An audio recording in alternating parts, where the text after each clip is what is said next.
Good evening po sa inyong lahat. Welcome sa ating channel. Ang Pangulong Ferdinand Bongbong Marcos po ay nasa Indonesia na ngayon.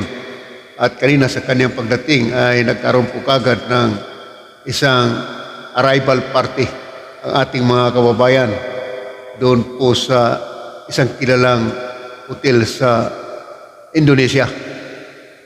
At siya po ay magtatagal ng magmula September 4 to September 7 sapagkat siya po ay tutuloy pa po ng Singapore doon po sa state visit niya sa Singapore, mga kababayan. At si President Bongbong Marcos ay kauna-unahang state visit niya ito sa Republic of Indonesia. Kaninang umaga ay nagsalita ang Pangulong Marcos sa kanyang departure visit at naroon ang kanyang mga kabinete at gayon din po si Vice President Inday Sara Duterte na kung saan siya po ay binigyan ng authority o special order number 75 upang pangasiwaan ang posisyon ng Pangulo habang wala po siya sa bansa.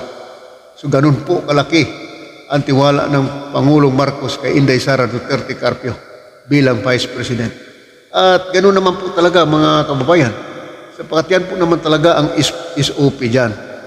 Pagka sa ibang bansa tulad sa Amerika, pagka ang wala po ang Pangulo dyan, lumabas sa ibang bansa, automatic po yan ang Vice President, ipapalit yan. At papalit talaga yan. Yan po yung SOP niyan. Sa atin, mahirapan mga kababayan sapagkat ito pong Vice President natin, ang sistema ng ating batas dito ay multi-party system. Kaya pagka hindi parihas na magkapartido ang nanalo sa eleksyon, ang Vice President ay ibang partido at ang Presidente nanalo ay iba din partido, so magkahiwalay ang kanilang partido, hindi po talaga nagkakasundo yan mga kababayan. Yan po yung problema sa atin. Ngayon, sa sitwasyon sa atin na pareha sila unit team na nanalo sa pagka-Pangulo at Vice President, ay magkasundo po yan mga kababayan. At kung saan sinasabi din ni Pangulong Marcos noon sa panahon pa ng kampanya na yun talagang malaki ang pagtitiwala niya doon po kay Inday Sara. Yan po mga kababayan. Kaya nakita ninyo ngayon, nag-issue ang ating Pangulong Marcos ng Special Order number 75. Hindi po yan Special Order sa Sugar Regulatory Board, mga kababayan ha. Yan po ay Special Order. Officer in charge si Vice President Inday Sara Duterte. Ganun po katindi. Grabe po ang tiwala ng ating Pangulo.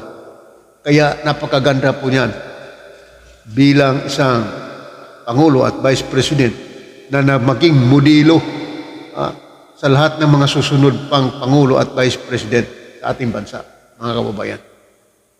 Napakaganda po. Ito po yung order ng Pangulo na bilang officer in charge si Vice President Inday Sara Duterte.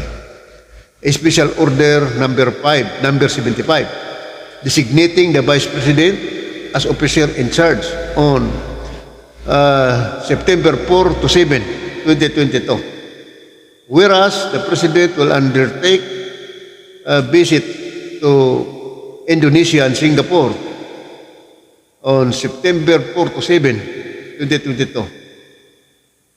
Designated an officer in charge to take care of the day-to-day operations and the office of the President and oversees the general administration of the Executive Department.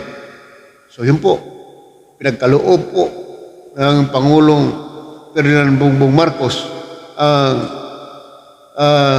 special order na ito para po sa ating Pangulo na siya po ang mag-take over habang wala po ang Pangulo sa ating bansa. Now therefore, I, Ferdinand Romualdez Marcos Sr. Jr., President of the Republic of the Philippines, by virtue of the power vested in me by law, do hereby order. Number 1, the Vice President of the Republic of the Philippines shall act as officer in charge to take care of the day-to-day operations in the office of the President and oversee the general administration of the Executive Department and shall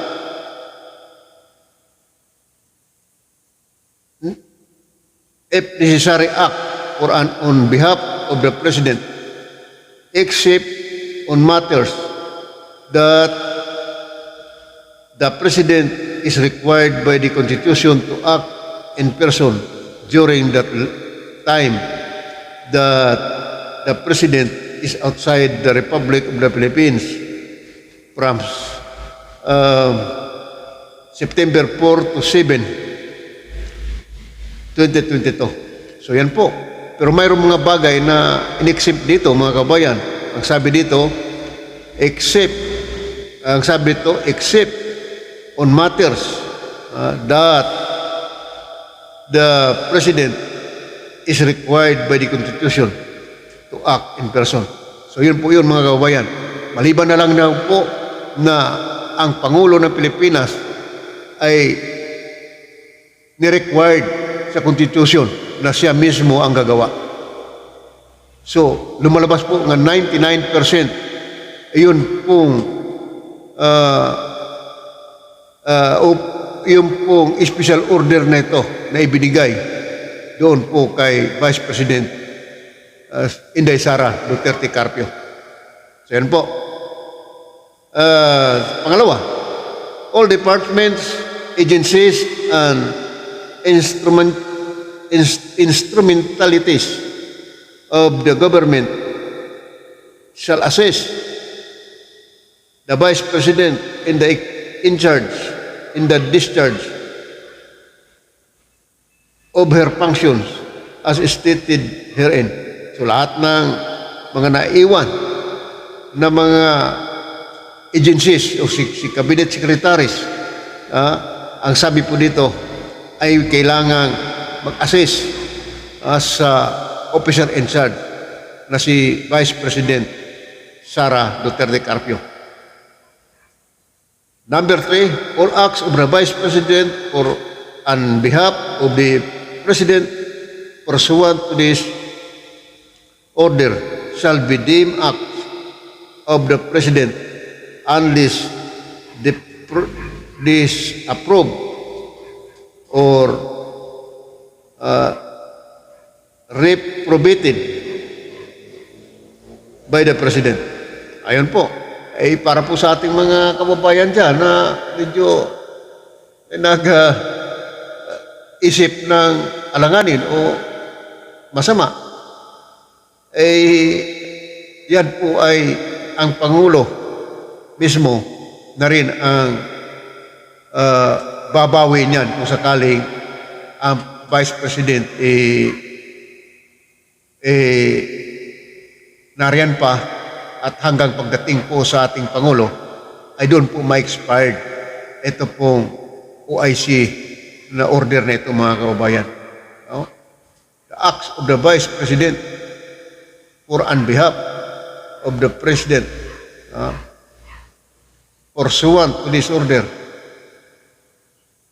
shall be deemed act of the President. Ayan po, gawain ng Pangulo yan. Kikilos siya o gagawa siya sang ayon sa ginagawa ng Pangulo. Unless disapproved or reprobated by the President. Ayun po, mga kabayan. So, ang President din po ang kukuha niyan. Ayan po. So, done in the city of Manila, the second day of September, and the year of our Lord, 2022. So yun po, signed Victor by the President, Victor Rodriguez, Executive Secretary. So yun po yun mga kababayan. So dito, ito ay talagang 99% na pinagkaloob sa Vice President ang tiwala ng ating Pangulo sa kanya mga kababayan. So maganda po yan kasi nga ito ay magiging modelo sa mga susunod na magiging Pangulo at Vice President. Karapat dapat naman talaga na doon iiwan sa Vice President. Pero nga, katulad sa ating sinasabi kanina, pagkasundo yung President at Vice President kasi magkaiba ang partido, talaga mag-aaway talaga yan. Kaya ang nangyari ng mga nakaraang panahon, ang presidente pagka umalis sa Pilipinas, sa labas ng bansa, ay doon po sa executive secretary iiwan. O kaya doon po sa ibang mga cabinet secretaries tulad ng Department of Defense. Yan po, doon po iiwan yan. Kaya nakaranas po tayo ng mga ganong pangyayari sa mga nakaraang administrasyon.